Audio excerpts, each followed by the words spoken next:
मैं सुनील कुमार एक बार फिर से आपका अपने YouTube channel SB success point पर आपका स्वागत करता हूं।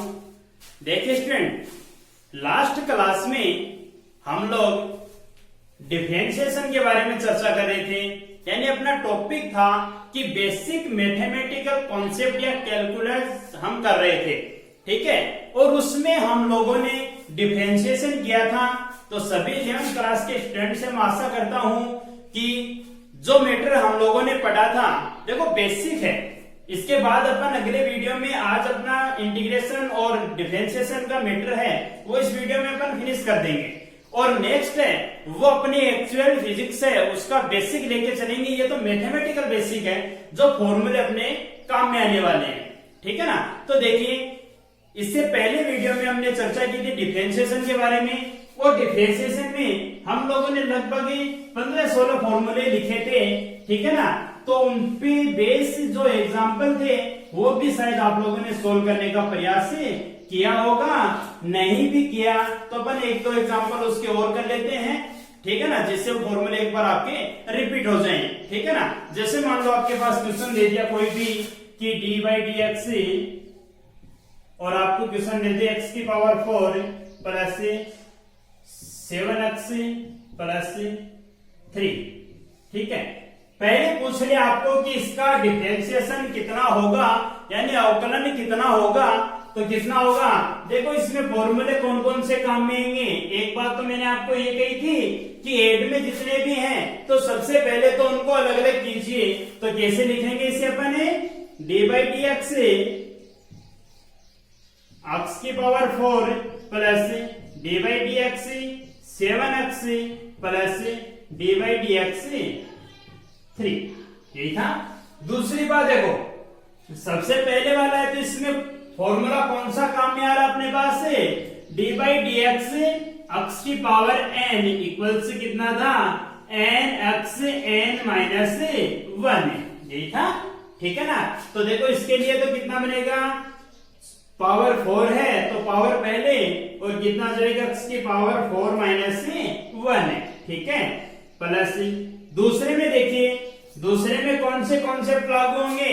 पहला तो ये किसके साथ में कोई कांस्टेंट वैल्यू है, तो कांस्टेंट वैल्यू तो कहां जाएगी, बाहर। इधर लिख देता हूं मैं साइड में, देखना कितना आ जाएगा 7 dy/dx, और साथ में कितना है x, ठीक है। तो 7 तो बाहर आ गया तो 7 को तो लिख दो, ये रहा।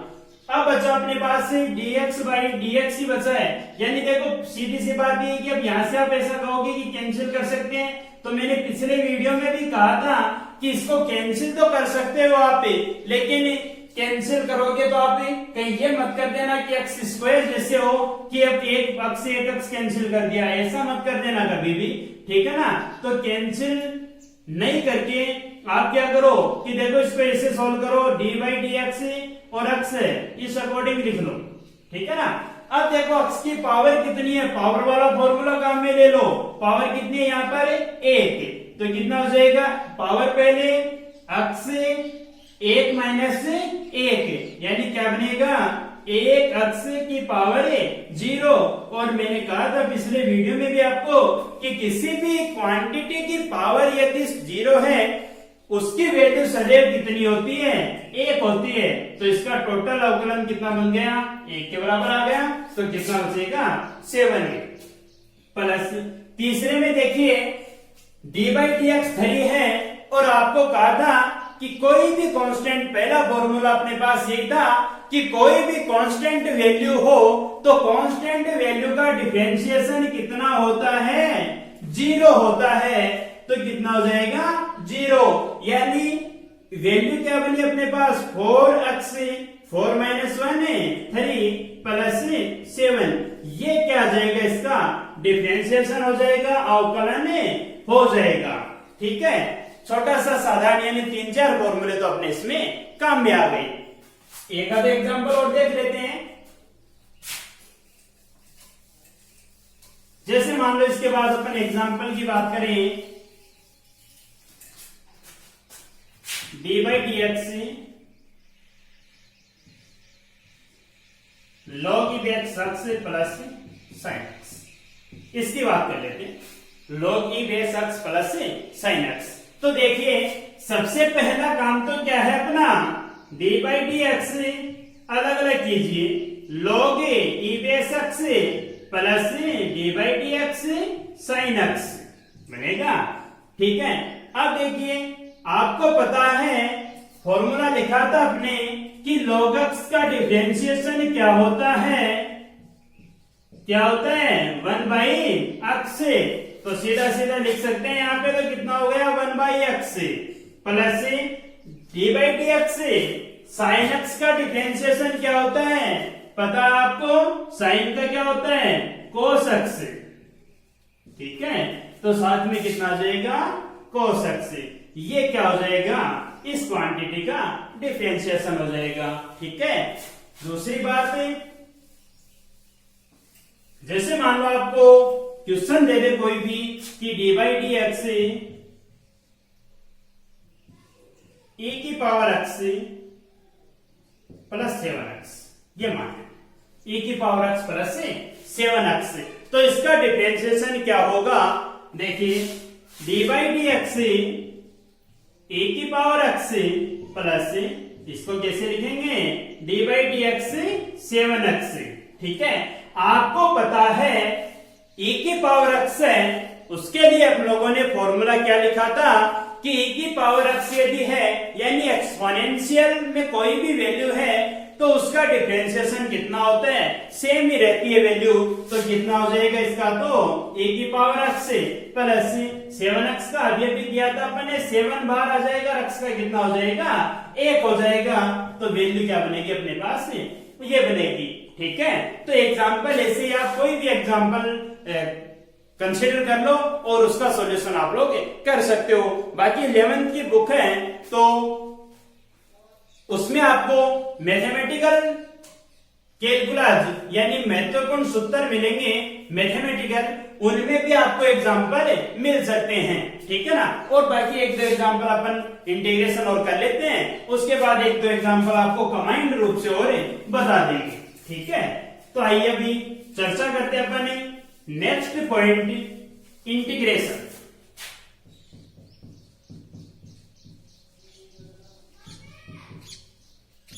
इंटीग्रेशन समाकलन। ठीक है, तो देखिए इंटीग्रेशन का मतलब क्या होता है, पहले तो इसका साइन ध्यान में रखोगे, जहां पर भी आपको किसी भी वैल्यू के साथ ये साइन मिल जाए तो ये साइन किसको निरूपित करता है, किसको इंडिकेट करेगा, इंटीग्रेशन को इंडिकेट करेगा। किसका क्या करना है, हमें इंटीग्रेशन करना है। ठीक है, देखिए फॉर्मूला की अपन बात करें तो सबसे पहले जैसे वही कांस्टेंट वैल्यू थी अपने पास, देखो इंटीग्रेशन लगेगा तो साथ में आपको कोई भी डेरिवेटिव फॉर्म में वैल्यू साथ में जरूर मिलेगी।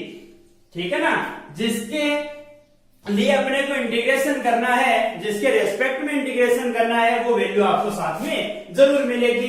जैसे यहाँ पर x भी मिल सकता है। डिफरेंशिएशन को लिखने का मतलब अपना था डी बाई डी के साथ में कोई भी वैल्यू हो सकती है, और यहाँ पर भी डी के साथ में कोई भी वैल्यू हो सकती है।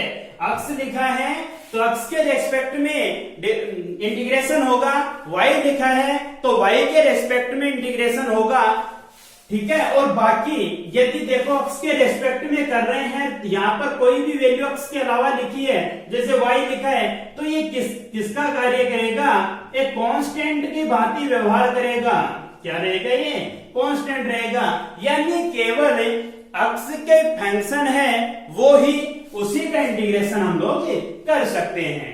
ठीक है, तो देखिए पहला पॉइंट है अपने पास कि जैसे मान लो आपको कोई भी कांस्टेंट क्वांटिटी दे दे और ये कहे dx, ठीक है, तो इसका डिफरेंशिएशन कितना होगा, जैसे अपन ने डेरिवेटिव में किया था, कांस्टेंट वैल्यू को क्या किया, बाहर निकाल लिया था अपन ने, वैसे ही सेम इसी में भी रहेगा। कांस्टेंट वैल्यू है वो तो आ गई बाहर और इंटीग्रेशन है dx।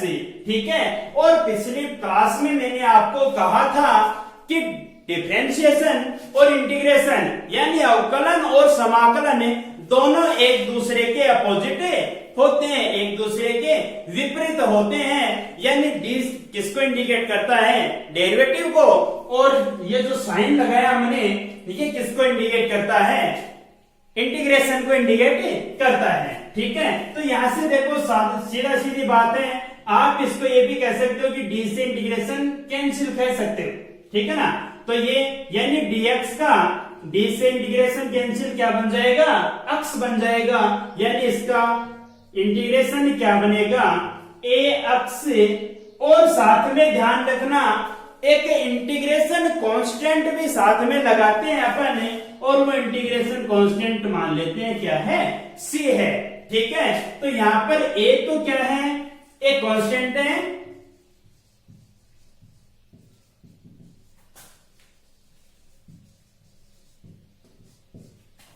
A is constant and C is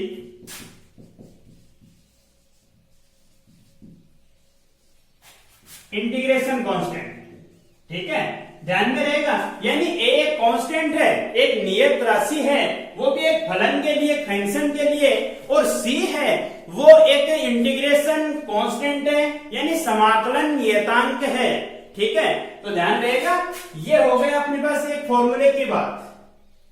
दूसरे की बात करें अपन, तो जैसे मान लो अपने पास x की पावर में कोई वैल्यू दे रखी है आपको ऐसा कहते हैं कि x की पावर n dx हो, तो इसका इंटीग्रेशन कितना होगा, डिफरेंशिएशन में हम लोगों ने किया था D by D x x की पावर n, उसको किया था मैंने n x n माइनस 1, यानी पावर पहले और पावर में से एक कम कर दो। ठीक है ना, इसके लिए ध्यान में रखना आप इंटीग्रेशन में यदि x की पावर n dx हो, तो उसके लिए वैल्यू क्या बनती है, x की power n plus 1 by n plus 1। ठीक है ना, पावर में एक बढ़ा दो, और बढ़ाने के बाद जितनी पावर बनी है वो ही कहां लगा दो, अपन में लगा दो, तो वैल्यू कितनी बनेगी इसके लिए, x की power n plus 1 upon n plus 1, और साथ में ध्यान रखना वही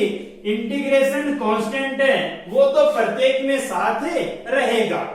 ठीक है, ये हुई दूसरी बात अपनी।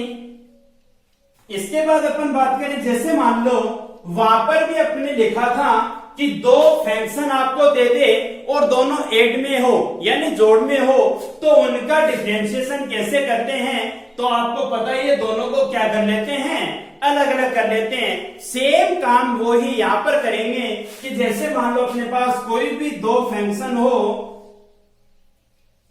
एफ एक्स प्लस जी एक्स मान लेते हैं। ठीक है, इसका क्या करना अपने को, इंटीग्रेशन करना है। तो देखिए इसका इंटीग्रेशन कैसे करोगे आप, वही दोनों का अपन अलग अलग इंटीग्रेशन कर सकते हैं, F X D X plus integration G X D X. ठीक है ना, दोनों क्वांटिटीज को क्या कर लेंगे, अलग अलग कर लेंगे, और अलग अलग करके दोनों का क्या कर सकते हैं, इंटीग्रेशन कर सकते हैं। ठीक है, बात समझ में आई, यानी फॉर्मूले हैं। देखो पिछली क्लास में भी मैंने आपको कहा था कि फिजिक्स का मैटर, यानी कहने का मतलब ये, देखो 10th क्लास में आप लोगों ने फिजिक्स के मैटर है वो 3-4 चैप्टर आप लोगों ने पढ़े थे। ठीक है ना, वो साधारण चैप्टर थे, ऐसा नहीं है कि वो अपने काम में नहीं आएंगे, 11th क्लास में वो काम में आने वाले हैं। ठीक है ना, वो चैप्टर भी आपको मिलेंगे। कुछ नया जो फिजिक्स में आपके पास आएगा वो बातें अपन पहले कर लेते हैं, जिससे चैप्टर जब भी स्टार्ट करें अपन, तो उसमें फॉर्मूले जहां पर भी काम आए तो अपने को परेशानी नहीं हो, आसानी से हम लोग कर सके।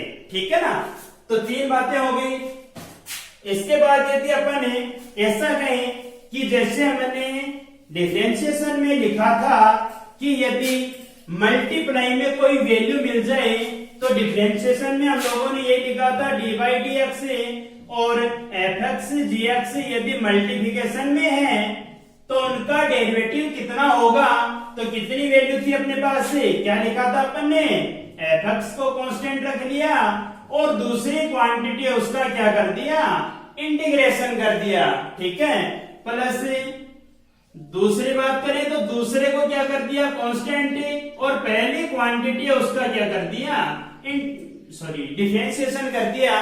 तो ये लिखा था अपन ने कहां पे, डिफरेंशिएशन में। अब यही बात करें अपन इंटीग्रेशन में, तो इंटीग्रेशन में वैल्यू कितनी हो जाएगी,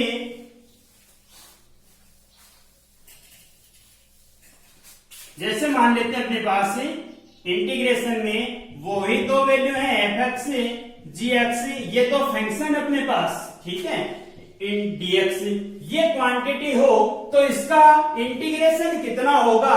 देखिए इंटीग्रेशन करते टाइम एक फॉर्मूला बनता है, इसके लिए ध्यान रखना, और वैसे अपने फिजिक्स में इतना ज्यादा फॉर्मूला काम में नहीं आएगा, ठीक है ना, लेकिन फिर भी थोड़ा सा आप इसका ध्यान रख लो।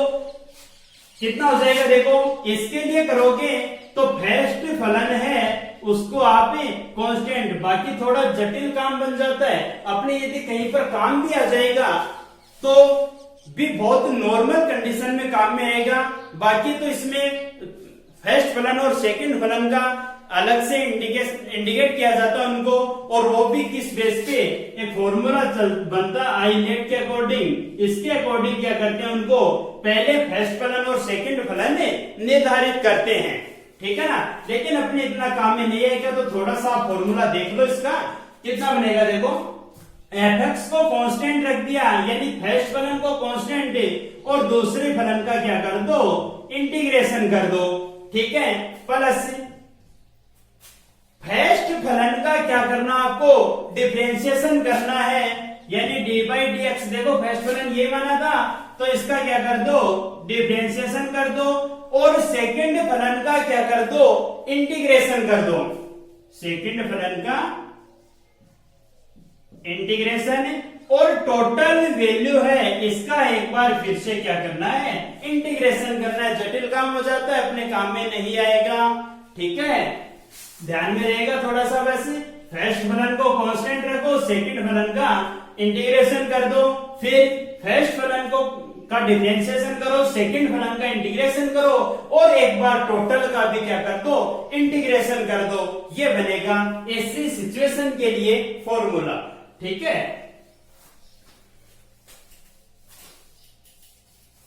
इसके बाद देखिए हम लोगों ने लिखा था कि D by D x, derivative में लिखा था कि D by D x log e base x, इसका डिफरेंशिएशन कितना होगा, तो वो हम लोगों ने लिखा था 1 बाई एक्स, ठीक है। और अब अपने पास समस्या ये आ गई कि integration 1 by x D x आपको लिख दे और ऐसा कहे कि इसका इंटीग्रेशन कितना होगा, तो देखिए इसका इंटीग्रेशन कितना हो जाएगा, दोनों एक दूसरे के अपोजिट ही तो है कि नहीं, तो इसका इंटीग्रेशन कितना आएगा, log e base x plus वही कोई इंटीग्रेशन कांस्टेंट c साथ में आ जाएगा, ठीक है। तो ये बन जाएगी वैल्यू किसके लिए, 1 बाई एक्स डी एक्स का, ठीक है। अब आपके दिमाग में यदि क्वेश्चन आ रहा है कि 1 बाई एक्स का तो log x हो गया और डिफरेंशिएशन में log x का 1 बाई एक्स हो गया, तो अपने पास यदि इंटीग्रेशन में log x आ जाए तो उसका इंटीग्रेशन कितना होगा। देखिए यदि इंटीग्रेशन में आपको ऐसा कह दे कि log e base x dx है तो उसका इंटीग्रेशन कितना होगा, तो ध्यान रखना उसका इंटीग्रेशन कितना आता है, x log e base x plus x, ठीक है, सॉरी प्लस नहीं minus, x log x minus x, ये वैल्यू बनेगी और साथ में वही इंटीग्रेशन कांस्टेंट c आ जाएगा, ठीक है, ध्यान में रहेगा। इसके बाद अपन बात करें इंटीग्रेशन, यदि अपने पास साइन x dx हो, साइन की कोई क्वांटिटी है तो साइन का, देखो साइन के लिए ये 4 फॉर्मूले आप जरूर ध्यान रखना। साइन का अवकलन डिफरेंशिएशन किया था हमने तो वो कितना था, cos x, और D by D x cos x किया था वो कितना था माइनस साइन एक्स। ठीक है, तो ये दोनों फॉर्मूले यदि साइन एक्स का इंटीग्रेशन करेंगे तो कितना होगा, होगी तो वैल्यू cos की, फर्क कितना होगा कि ये वैल्यू किस में आ जाएगी, माइनस में आ जाएगी, minus cos x plus c हो जाएगा। ठीक है, दूसरे की बात करें, यदि अपने पास cos x dx हो तो इसका इंटीग्रेशन कितना होगा, वैल्यू तो ये की रहेगी, बस इतना है कि माइनस इसके साथ लगे, अब यहाँ पर माइनस नहीं आएगा तो कितना हो जाएगा साइन एक्स प्लस सी। ये फॉर्मूले बन गए अपने पास 8। इंटीग्रेशन में अपने फिजिक्स में इतने फॉर्मूले आप ध्यान में रख लोगे तो इंटीग्रेशन इसके अलावा कोई आपसे नहीं पूछेगा, यानी पूछना तो नहीं, अपने कोई डेरिवेशन में ये फॉर्मूले अपने काम में आएंगे, तो इतने से फॉर्मूले आप ध्यान में रखो। ठीक है ना। अब देखो इसके लिए अपन कोई एग्जांपल की बात करें,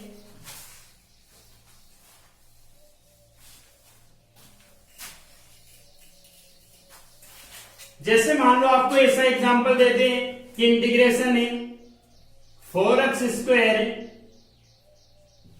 प्लस साइन एक्स, ये कह दे कि 4x square plus sine x dx, इसका इंटीग्रेशन कितना होगा, तो देखिए इंटीग्रेशन कितना होगा, सबसे पहले तो दोनों को अलग अलग लिखो आप,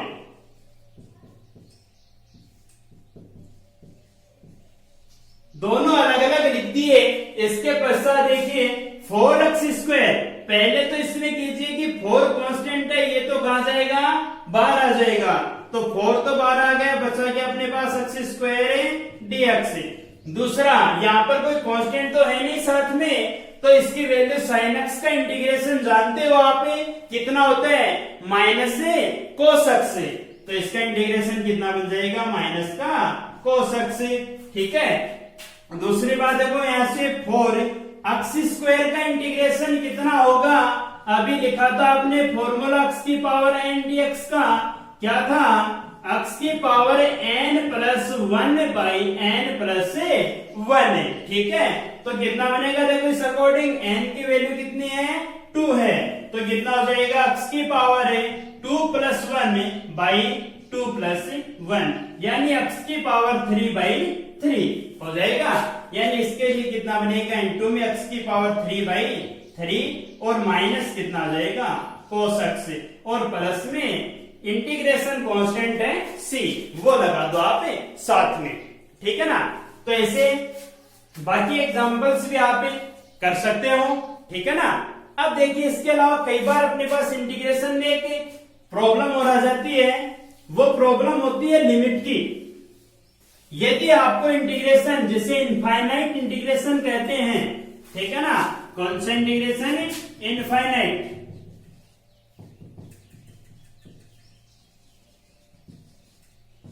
इनफाइनाइट इंटीग्रेशन, उसका मतलब क्या होता है कि यदि कोई फंक्शन अपने पास है और वो अपने को कोई लिमिट दे दे कि a से b तक है, और x की पावर है कोई भी मान लो, x में मान लो या fx मान लेते एक बार अपन फंक्शन, फिर एग्जांपल कर लेते इसका, fx dx है, तो इसका इंटीग्रेशन कितना होगा, देखो इंटीग्रेशन तो वो ही होगा fx का, ठीक है ना, fx dx का इंटीग्रेशन है fx से, ठीक है, और साथ में इसकी लिमिट यूज करेंगे अपन, तो लिमिट कितनी है, a से b तक है। ठीक है, इंटीग्रेशन ये बन गया। अब देखिए, अब यहां पर लिमिट यूज करोगे, वो किस अकॉर्डिंग होगी, लिमिट यूज करने के लिए ध्यान रखना कौन सा बनता है, upper limit minus lower limit, उच्चतम सीमा माइनस निम्नतम सीमा, कितना बनेगा, देखो f, जो भी फंक्शन है अपने पास, x इंटीग्रेशन अपने x का ही किया था, तो x की जगह यूज कीजिए अपर लिमिट, यानी F B minus F lower limit F ए।